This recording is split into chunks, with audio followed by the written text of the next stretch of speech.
Para falar sobre o perdão, vamos começar pensando na própria palavra, perdão. Ela carrega em si toda uma concepção antropológica, toda uma maneira de entender o que é o ser humano. Ensina que ser humano é existir e é mover-se numa economia não de troca, não de comércio, mas de dom. Nós somos feitos, criados para o dom, não para as relações interessadas comerciais que a sociedade de consumo nos impõe. O perdão significa, então, uma ênfase nisso que é constitutivo da nossa identidade. Perdão, perdoar, persistir no dom, insistir em dar. Mesmo após a ofensa, a agressão, a ruptura não acontece porque uma das partes insiste, persiste no dom. Isso visto dentro da perspectiva da revelação, da fé e da teologia, nos diz que, se somos assim, não existimos sozinhos. Somos responsáveis uns pelos outros, somos seres relacionais, cada um de nós depende de todos, todos dependem de cada um, e a humanidade se autocompreende como feita para o dom e não para uma acumulação irresponsável de bens ou de riquezas ou de poder que acaba por isolar uns dos outros. E aí as rupturas acontecem. Se somos assim, é porque Deus é assim. Deus nos fez assim. Se somos criados à sua imagem e semelhança, não podemos ser de outra maneira. Então, se Deus é aquele que perdoa, que dá sem medida, que insiste no dom, que persiste em dar, mesmo com a nossa infidelidade, nós não podemos ser fiéis à nossa vocação de criaturas se não fazemos como Ele, perdoando, insistindo e persistindo no dom de nós mesmos aos outros. Então, reconhecermos-nos necessitados de perdão, estar disponíveis para perdoar os outros é crescer em humanidade, persistir no dom a fim de que todos possam encontrar a vida em plenitude para a qual foram criados. Isso está presente muito fortemente tanto na Bíblia judaica como na Bíblia cristã. No judaísmo, o perdão é um ponto importante, não apenas das relações entre Deus e a humanidade, mas das relações dos seres humanos entre si. Por isso, há várias instituições e festas religiosas em Israel que são marcadas por um perdão de dívidas, por um perdão de ofensas, por uma reconciliação de rupturas que possa ter havido no tecido social. Talvez a festa mais importante de toda essa visão do perdão seja a festa do Yom Kippur, né? Que é como o coroamento de um processo de consciência por parte do povo da necessidade de ser perdoado e de perdoar. As más ações, ou as transgressões, ou as agressões têm sempre duas polaridades na concepção bíblica. Uma do homem em relação ao homem, o ser humano em relação ao outro, e outra do homem em relação a Deus. Então, a primeira é a da vida diária, exterior, social, interhumana, na família, na sociedade, no trabalho, na política. A outra é mais interior, é do âmbito da alma, se passa no segredo da consciência. Então, a primeira é uma coisa humana e tem que ser resolvida entre os homens. São transgressões que vão de ser humano a ser humano e que não seriam expiadas simplesmente pela celebração da festa do Yom Kippur se antes não forem perdoadas pelos nossos semelhantes. Se não obtivermos e se não dermos o perdão uns aos outros, de nada adianta invocar a Deus e celebrá-lo, porque o perdão não acontecerá, não penetrará em nossa vida. Por isso, se pede previamente o perdão aos outros. Se eles não perdoam, Deus não pode fazer mágica. Então, a festa religiosa do Yom Kippur, no judaísmo, tem a finalidade de recolher na consciência do judeu piedoso todas as infrações por ele cometidas ao longo do ano, das quais ele se arrepende, e também todas as ofensas da qual ele foi objeto e que ele é chamado. Então, aí se dá o processo da techuvá. Techuvá em hebraico quer dizer conversão, arrependimento, retorno ao bem, né? E esse processo não é um processo que se dá de um dia para o outro, é lento, é gradual, Por isso a tradição judia coloca no último mês do ano, o mês de Elul, a festa do Yom Kippur, para que durante todo o ano possa haver esse processo de techuvá, de tomada de consciência daquilo do qual somos chamados a pedir perdão e daquilo que somos chamados a perdoar. É um prefácio para ir preparando o ser humano para essa reflexão profunda que na manhã do Yom Kippur o shofar tocará, então todos são chamados a viver um dia de oração e jejum para obter a reconciliação e o perdão de suas faltas. A expiação, que é a tradução da palavra Kippur, na raiz hebraica, significa aquilo que cobre, ou seja, aquilo que faz desaparecer o castigo que envolve o ato perverso. Tudo que pode deter, mitigar, anular é o castigo, mas não o ato cometido. O ato está aí, ele não deixa de ter acontecido. Isso a gente vê no comportamento, inclusive, do povo judaico e de toda a sociedade ocidental hoje, quando se lembra da Shoah, do Holocausto. Ninguém pode apagar o Holocausto. O genocídio foi feito e não prescreve, né? O que se pode é lidar com a dor, o sofrimento que isso provocou e começar e dar início e progredir num processo de perdão mútuo e coletivo, mas não se apaga o ato feito, né? Então, o que tem que acontecer é uma transcendental modificação da conduta pessoal e coletiva posterior, uma emenda, né? O perdão tem que ter como consequência uma mudança de conduta. Os atos são humanos, continuam sendo responsabilidade do ser humano. Deus pode suspender o castigo, perdoar, mas não pode apagar o ato. O ato tem que estar na memória como lembrança para não acontecer de novo. Então, o jejum que acompanha todo o dia da celebração do perdão para o judaísmo não faz milagre. O jejum apenas prepara, o jejum e a oração preparam e dispõem para receber o perdão e para oferecer o perdão. Durante todo o dia do Yom Kippur, então, se faz jejum e oração e depois espera-se que haja festa e alegria, justamente para celebrar o perdão acontecido. O feriado do Yom Kippur, a festa do Yom Kippur, é um dia de júbilo, de alegria, porque celebrou-se a reconciliação e o perdão. O cristianismo não apenas radicaliza a concepção de um Deus que perdoa sempre, que é perdão e graça em si mesmo, mas também radicaliza a necessidade, mais do que isso, a obrigação de perdoar uns aos outros e em toda ocasião, não importa a magnitude da ofensa que houver sido sofrida. O texto que é como a carta magna desse ensinamento do Evangelho é o Sermão da Montanha, que aparece no capítulo 5 de Marcos e no capítulo 6 do Evangelho de Lucas. E aí, Jesus de Nazaré deixa isso bem claro. Por exemplo, em Mateus 5, 23, 24, que é um texto que está dentro de um contexto cultural e ritual, mas que não para aí, né? Que quer apontar para uma conduta, para um comportamento que o cristão sempre deve ter.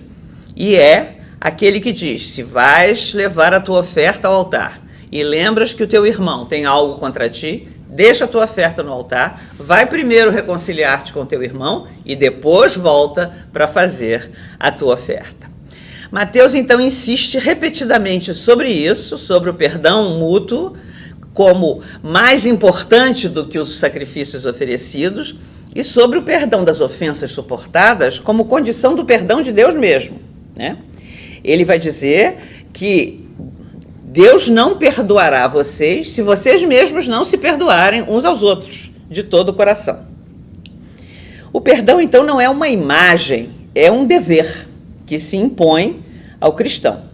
E o processo que aparece nos evangelhos indica que devia estar sendo uma necessidade nas comunidades cristãs, na comunidade de Mateus, na comunidade de Lucas, os cristãos aprenderem a exercitar esse perdão ali dentro, né?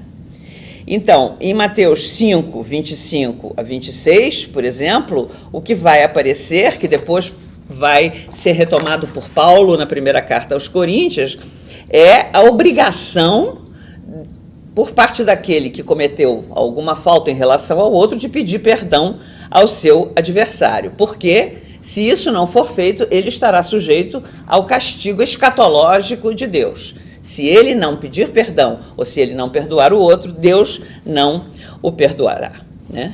Então, o que o evangelista quer dizer é que se alguém tem algum processo com o outro irmão, se alguém tem alguma questão não resolvida com o outro irmão, é importante se apressar em obter seu perdão para reconciliar-se também com Deus. Ou seja, não há assim como não há uma separação entre o amor ao próximo e o amor a Deus, também não há uma separação entre a paz com o outro e a paz com Deus. Se não há paz com o outro, não há paz com Deus. Se não há perdão entre dois semelhantes, não há perdão por parte de Deus. Já mais adiante, no capítulo 5, Mateus vai dizer, expor por contraste o que é a atitude característica que os cristãos devem ter quando acontece deles sofrerem algo por parte de seus semelhantes. É um texto que às vezes pode chocar, porque indica que diante de uma agressão explícita, uma bofetada, por exemplo, ou um insulto, né, a atitude do cristão não pode ser mimetizar a agressão do outro. Não pode responder na mesma moeda. Nesse sentido, a lei do talião, babilônica, mas que foi adotada por Israel, olho por olho, dente por dente, já havia sido um progresso, uma evolução, no sentido de que antes, quando alguém agredia ou ofendia alguém, a pessoa podia se vingar até a 5ª geração. Não, a lei do talião limita a violência e diz, não, olho, olho, dente, dente. Aqui o evangelho vai mais longe. Não, se alguém te esbofeteia numa face, oferece a outra. Não responde na mesma moeda. Não devolve mal com mal, agressão com agressão, né? Então, o que é novo aí, em relação ao ensinamento cristão, é que Jesus, invocando apenas sua própria autoridade, radicaliza algo que pertencia à própria lei, a lei que Deus mesmo havia dado ao povo, né? Eu vos digo, ouvistes o que foi dito, olho por olho, dente por dente. Eu, porém, vos digo, não resistais ao malvado. Trata-se de relações humanas, onde o malvado não é o diabo ou o mal no sentido abstrato, que esses sim são reconhecidos como potências hostis a Deus, contra as quais o evangelho manda agir e atuar, resistir ao demônio, combater o mal. Não, aqui é outro ser humano que age perversamente, né? Cuja má índole produz atos prejudiciais aos outros. Então, o ensinamento diz que a conduta do cristão não pode ser a mesma que a do outro, né? Mas, ao contrário, ele deve perdoar o outro e ter uma conduta diametralmente oposta. Uma conduta de paz, de abertura e de mansidão, de desejo de construir a paz, de perdão, persistir no dom, apesar de ter sido agredido, né? O texto enfatiza bem que é uma ofensa grave, que quando desbofetearem na face direita. A face direita, o lado direito para o judeu é o lugar mais digno, né? É a parte mais digna do corpo. Então a ofensa é mais grave quando é do lado direito. Depois, quando é do lado direito, normalmente deveria ter sido dada com o dorso da mão, assim, e justamente a bofetada dada com o dorso da mão é mais ofensiva, né? Então, o evangelho quer dizer que mesmo na mais ofensiva das agressões, né, deve-se ir até o fim na paciência e na disponibilidade de perdoar. E o evangelho continua na mesma lógica, né? Então, quem te bater na face direita, oferece a outra. Quem te pedir a tua túnica, dá também o manto. Ou seja, evidentemente que não é algo para ser tomado ao pé da letra, mas para ser interpretado, que nunca há limites para o dom. Pede a túnica, dá não só a túnica, mas também o dom. Você tem a sua generosidade, tem que ir até o não limite do dom total. Depois, além dessas duas, que seriam duas invasões dos próprios direitos individuais, a agressão física e o arrancar a propriedade, o Evangelho põe a requisição de caminhar 1 milha. Se alguém te pede para caminhar 1 milha, caminha 2. Dá sempre mais do que o outro pedir. Fica sempre disposto a dar mais e nisso encontrar a sua alegria. Então, o cristão é chamado a ultrapassar a medida. A justiça que o Evangelho propõe não é a mesma justiça dos escribas e dos fariseus, que é uma justiça casuística, uma justiça jurídica, uma justiça legal, retributiva. Um olho, um dente, um dente. É uma justiça restaurativa, né?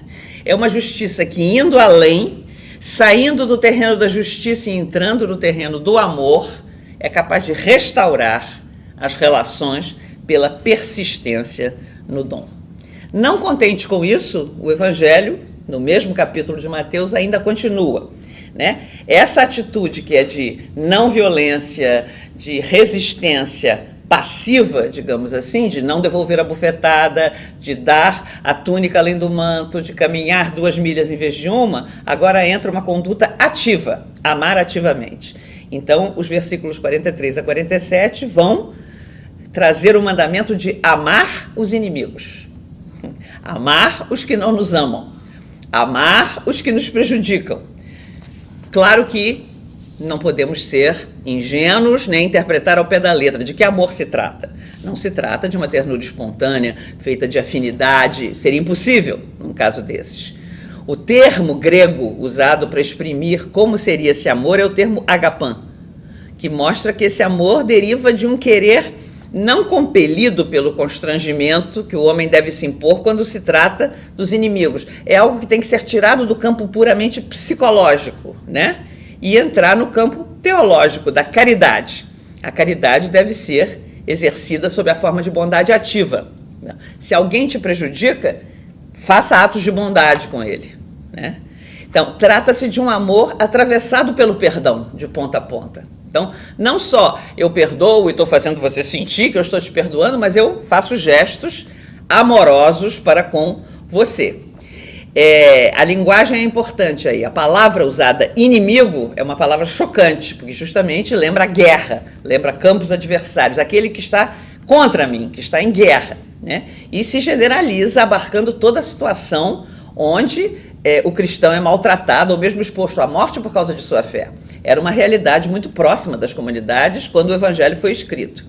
Então, há uma contraposição que o Evangelho faz aí entre o irmão e o inimigo, né? O inimigo não é o adversário pessoal no interior da comunidade religiosa, nem é o inimigo da nação no sentido político e militar, mas é o perseguidor da fé, o inimigo da comunidade messiânica formada pelos primeiros cristãos.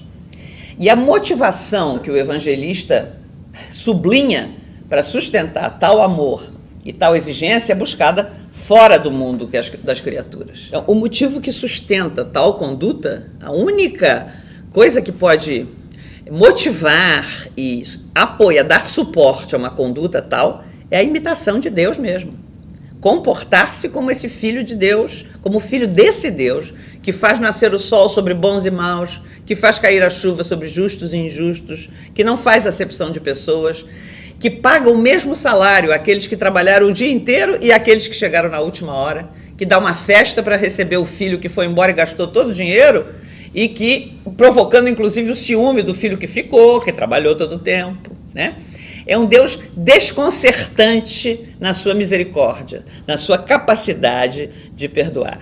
Então, para Mateus, para o Evangelho de Mateus, alguém se torna filho de Deus a partir do momento em que começa a praticar esse amor mesmo aos inimigos, na imitação desse Deus que reparte suas graças e benefícios sobre todos os homens, sem distinção. Ser filho desse Deus se prova, então, na fidelidade, na paciência e na capacidade de perdoar. E essa conformidade ao querer divino já está expressa na ética judaica, sob a forma da imitação da conduta divina, sendo o homem a imagem de Deus. Para o cristão, isso tem uma motivação a mais, porque se trata de reproduzir em sua vida a conduta do próprio Jesus, que foi capaz de perdoar aqueles que o perseguiam, que o crucificavam e o matavam. Isso é nada mais, nada menos, vai dizer o Evangelho, para fechar essa parte, que o caminho da perfeição. Sede perfeitos, como o vosso Pai Celeste é perfeito. Ou seja, a fé nos diz que a gente não pode se contentar com menos do que a perfeição que nos leva a visibilizar no mundo aquilo que é o ser mesmo de Deus, feito de amor e de perdão. Então, Jesus, para os seus discípulos, propõe coisas com horizontes muito largos e muito exigentes. Não propõe apenas uma arte de viver nesse mundo, mas uma obrigação positiva, como se fosse um ministério do amor universal.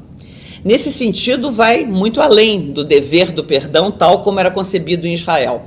Resgata o perdão em Israel e inclui, mas vai além com essa exigência de amar os inimigos e de rejeitar aquilo que ainda possa subsistir de condescendência, mesmo no perdão, indo até o dom generoso de si mesmo, sem nenhum ressentimento ou intenção escondida. Trata-se de um amor sem jogadas estratégicas de manutenção da paz nas fronteiras da igreja, nem de propaganda proselitista para trazer mais adeptos. Então, é um amor mais divino do que humano, mas que a fé cristã afirma que habita em cada um pelo Espírito Santo. Então, para concluir, muitas vezes pensamos que o perdão é algo difícil.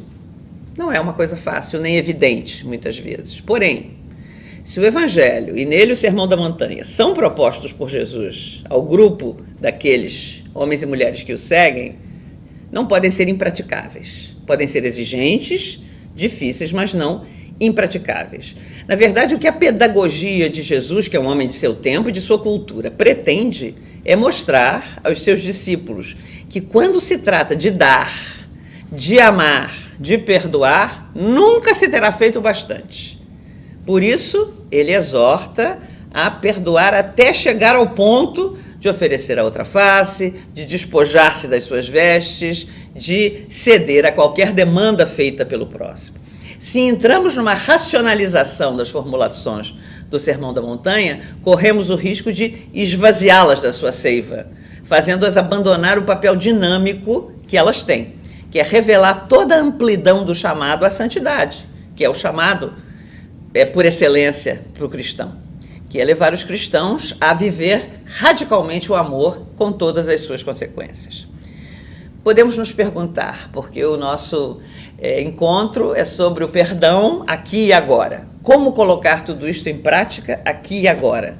Em nosso tempo, onde a igreja adquire uma consciência cada vez mais viva de suas responsabilidades com relação ao mundo, aos direitos humanos, como não se unir aos esforços, às vezes ardentes e conflitivos de cristãos que expõem ao perigo suas vidas todos os dias para defender por todos os meios os direitos dos oprimidos e que são vítimas de violência muitas vezes. Como lidar aí com a não violência evangélica e com esse perdão sem medidas proposto por Jesus Cristo? De novo, há que reconhecer que esse texto, esse evangelho, é dito dentro de um contexto. Era um contexto onde as comunidades cristãs estavam começando a se estruturar e onde havia perseguição por parte da sinagoga e do Império Romano. Então, aqui não aparece, por exemplo, algo que os direitos humanos têm elaborado e pensado, que é o direito à legítima defesa, ou o dever de sustentar as necessidades ou a vida dos semelhantes. Pois se todos são livres de se deixar frustrar, espoliar, matar até, se a isso se sentem chamados, a fim de manifestar, pagando com o preço da própria vida, que o amor é mais forte que o ódio, o mesmo se complexifica quando a vítima do ódio e da injustiça é o outro. Aí seria uma exigência do mesmo amor opor-se à injustiça. Como, no entanto, se opor a essa injustiça sem acrescentar mais violência à violência que já está sendo feita? Então, o cristianismo, ao longo dos seus 2000 anos de história, tem aprendido a lidar com essas questões. Tem também reconhecido que o cristão, pessoalmente perseguido por ódio à fé e que sofre a morte sem opor resistência armada a seu carrasco, se encontra assim de uma maneira eminente configurado a Cristo.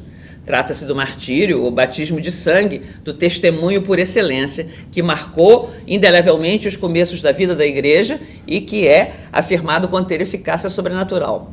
Hoje, o que nós vemos são cristãos que são mártires, mas são mais, não tanto por ódio à fé católica, mas são mártires da justiça, mártires da caridade, mártires porque, em nome do Evangelho, se opuseram a situações anti-evangélicas no seu contexto. Podemos citar, por exemplo, o bispo Oscar Romero, de El Salvador, né, que evangelicamente, sem usar de violência, nenhuma vez falou em defesa dos pobres contra a violência que estava sendo perpetrada em seu país e acabou sendo morto por causa disso, por um atirador de elite.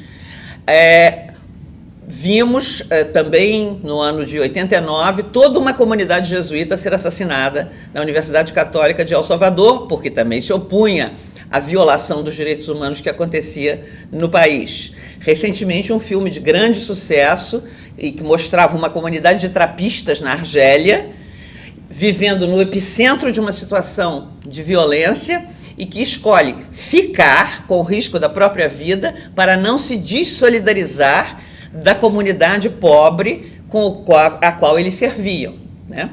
Então, hoje se vê, e fora do cristianismo, vemos figuras como Gandhi, que foi não violento até o fim e acabou sendo assassinado. Aqui nos Estados Unidos, Martin Luther King, né? Um homem que falou em defesa e conseguiu grandes conquistas para os afro-americanos e que acabou sendo morto justamente por causa da sua conduta de justiça, mas sempre não violenta. Então, os exemplos hoje são muitos, né? Por outro lado, aqueles que não vivem uma morte violenta e não estão nessas situações de risco, está sempre o chamado de transfigurar cada dia todos os seus atos pela inspiração sobrenatural de que toda atividade humana, todo ato humano pode ser um ato transformador.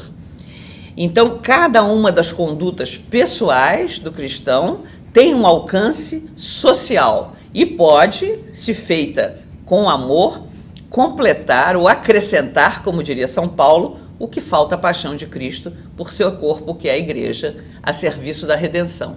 Nesse sentido, são muitas as ocasiões de perdão que se apresentam no dia a dia, né? Quando o cristão não é compreendido, quando ele é ridicularizado por causa da sua fé, quando em muitos países ele não consegue emprego, não consegue trabalho, justamente pelo fato de pertencer a uma igreja, ou quando, independente de fé ou credo, ele se opõe a uma situação de injustiça e aí é marginalizado na sociedade onde vive, né?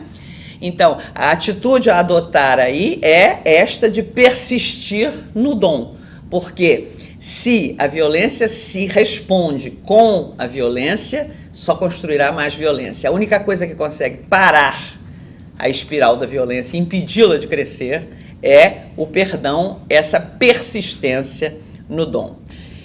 Então, mesmo na ação política, um amor real pelo outro, sem excluir os inimigos, se manifestará por um respeito às pessoas, mesmo através de enfrentamentos legítimos, enfrentamentos verbais, discussões, recursos, meios, manifestações pacíficas que reivindiquem a justiça e que defendam os direitos humanos. Nessas circunstâncias, um cristão nunca pode fazer concessões à injustiça, à corrupção, à falsificação, à calúnia, nunca pode compactuar com aquilo que é demolidor, erosivo da dignidade humana. Eu gostaria de terminar citando o exemplo de uma grande mulher norte-americana, Dorothy Day. Dorothy Day, durante sua longa vida de 82 anos, muitas vezes foi presa, esteve na prisão, foi perseguida, foi incompreendida, porque participou de manifestações, de abaixo-assinados, de greves contra a Guerra Fria, a Guerra do Vietnã, contra a obrigatoriedade do serviço militar para fazer guerras no exterior, com as quais ela não concordava, contra a corrida armamentista, contra a obrigação de pagar impostos que iam nos seus 2/3 para a compra de armas. Tudo isso, a vida de Dorothy Day é um exemplo. Jamais usou um meio violento, jamais derramou uma gota de sangue, jamais empunhou uma arma, né? Esteve na Nicarágua, entrevistou Augusto César Sandino. Esteve em Cuba, visitou Cuba e escreveu a Fidel Castro. Escreveu um prefácio de um livro sobre o padre Camilo Torres, que foi um padre colombiano guerrilheiro que acabou morrendo na guerrilha, dizendo suave e delicadamente que como ela apreciava a coragem dele de dar a vida pela justiça, mas que ela achava que os meios violentos não eram os meios adequados e compatíveis com o Evangelho. Então, a violência é algo irracional, é algo que desumaniza o ser humano, né? O coloca mais perto da animalidade. O perdão é algo que humaniza, que também passa pela racionalidade, mas vai além dela. Então, contra a irracionalidade da violência, só a irracionalidade e a loucura santa do perdão podem impedir que as relações humanas e que o tecido relacional da humanidade se rompa seriamente e incuravelmente de uma vez por todas.